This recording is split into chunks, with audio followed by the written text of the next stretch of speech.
Assalamualaikum warahmatullahi wabarakatuh. Perkenalkan, nama saya Bella Utami dengan NIM 06311821266004 dari kelas Indralaya. Di video kali ini untuk pemenuhan tugas metodologi penelitian pendidikan, dan di video kali ini saya akan mempresentasikan proposal saya yang berjudul Pengaruh Pergaulan Terhadap Perilaku Belajar Siswa pada siswa kelas 10 jurusan akuntansi SMK Muhammadiyah Pagaralam.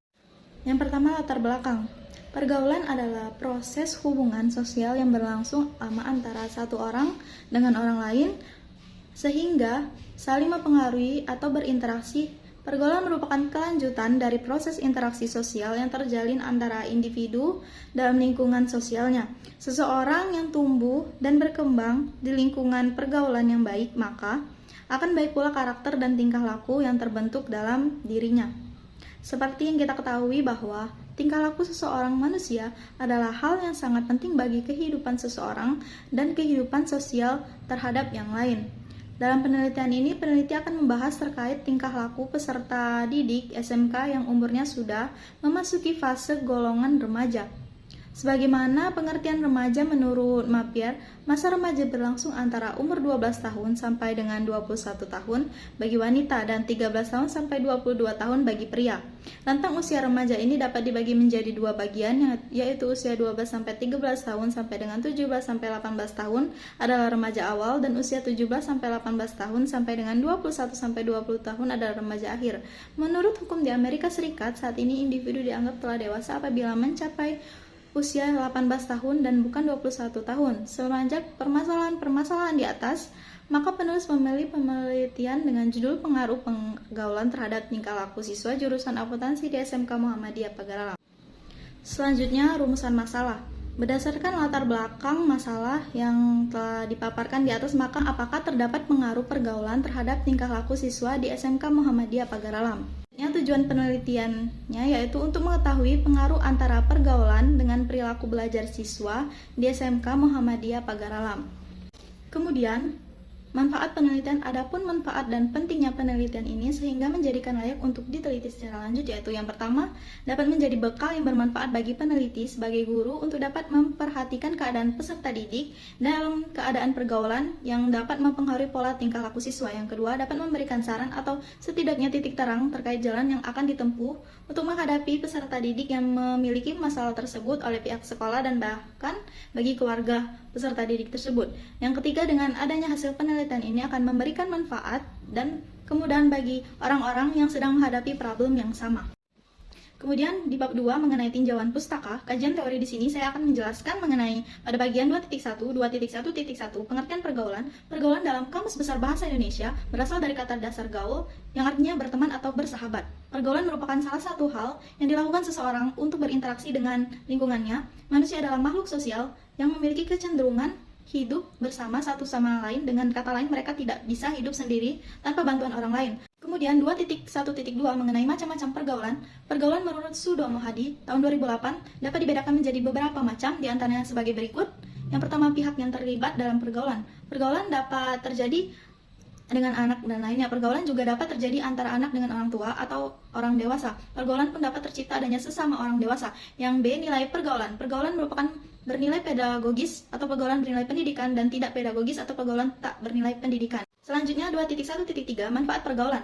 Pergaulan yang terjadi dalam lingkup pendidikan mampu memberikan sumbangan positif bagi seseorang yang dikemukakan oleh Sudomo di bawah ini. Yang pertama, memungkinkan terjadinya pendidikan. Saat berada dalam situasi pergaulan, seseorang akan mendapatkan hal-hal yang baru yang belum diketahuinya. Yang kedua, sebagai sarana mawas diri. Berada dalam lingkungan pergaulan, anak yang semula merasa mempunyai banyak kesamaan dengan kelompok pergaulan yang lama-lama kelamaan akan menyadari bahwa setiap orang dalam kelompoknya memiliki perbedaan individu dalam berbagai hal. Yang tiga, dapat menimbulkan cita-cita. Seseorang anak yang rutin melihat pahlawan mengalahkan musuh di acara televisi kesukaannya akan ikut meniru aksi pahlawan tersebut saat bermain dengan temannya. Yang terakhir, mampu memberikan pengaruh secara diam-diam. Mengingat ketiga kegunaan pergaulan yang telah dipaparkan di atas, dapat ditarik kesimpulan bahwa seorang anak sangat mudah meniru orang yang berhubungan dengannya, baik yang ditiru adalah hal yang baik maupun hal yang buruk. Kemudian pada bagian 2.2 mengenai perilaku belajar, pada titik 2.1 pengertian perilaku belajar menurut Nato Mojo tahun 2014,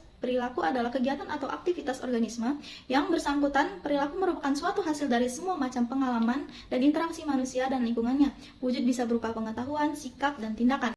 Pada 2.2.2, perilaku belajar merupakan perilaku atau sikap seseorang dalam belajar. Dapat juga diartikan kebiasaan perilaku yang dilakukan seseorang tatkala ia menyadari hal-hal yang bersifat akademik. Selanjutnya, pada 2.2.3, perwujudan perilaku belajar biasanya dapat dilihat dari adanya beberapa perubahan yang dilakukan dalam diri seseorang siswa. Muhyiddin Syah menjelaskan bahwa perilaku belajar diwujudkan dalam 9 bentuk.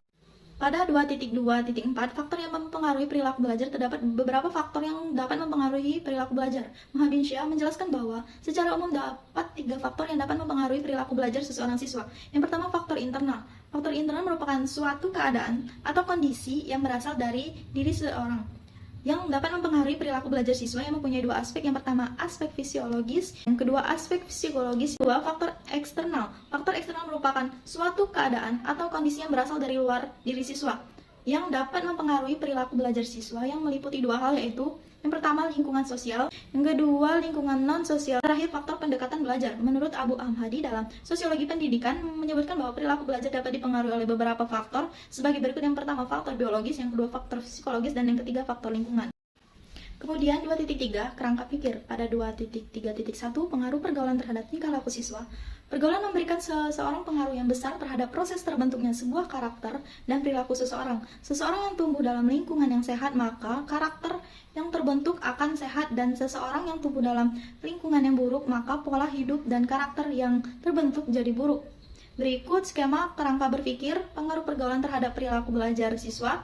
Terdapat beberapa indikator dari pergaulan atau variabel X, yaitu yang pertama, keakraban, kerjasama, pergaulan siswa, musyawarah, persaingan, meniru, pembentukan sikap, tingkah laku, dan motivasi. Kemudian pada indikator pengaruh perilaku belajar atau variabel Y, yaitu tingkah laku siswa saat jam belajar, yang kedua tingkah laku terhadap guru, dan yang terakhir tingkah laku terhadap sesama teman.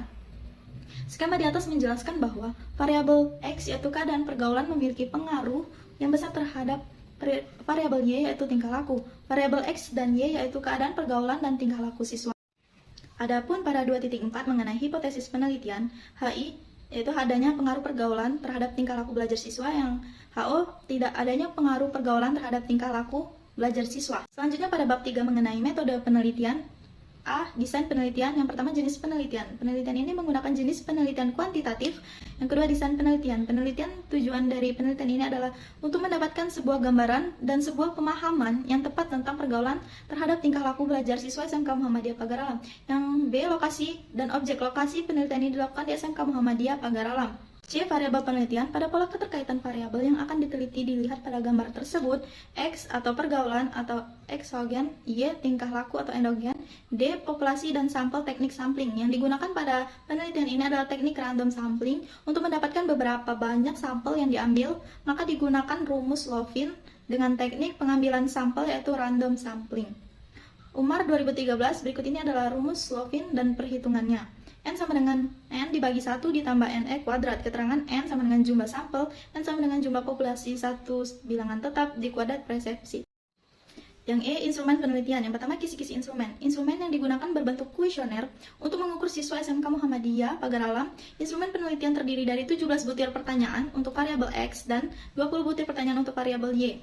Yang kedua, jenis instrumen. Jenis instrumen berupa kuesioner dan akan diuji coba pada siswa SMK Muhammadiyah Pagar Alam. Uji coba instrumen ini dimaksudkan untuk menyempurnakan instrumen guna mendapatkan keabsahan atau validitas dan kehandalan reliabilitas butir-butir pertanyaan dalam instrumen penelitian.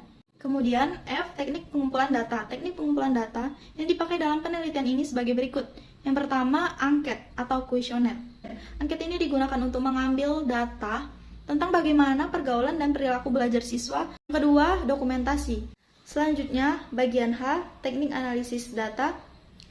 Yang pertama, uji validitas. Merupakan butir alat penelitian dirancang untuk melihat gambaran validitas masing-masing butir alat penelitian. Uji validitas ini menggunakan bantuan program Excel. Yang kedua, uji reliabilitas adalah untuk mengukur kuesioner yang merupakan indikator dari variabel butir pertanyaan dikatakan reliable apabila jawaban seseorang terhadap pertanyaan konsisten.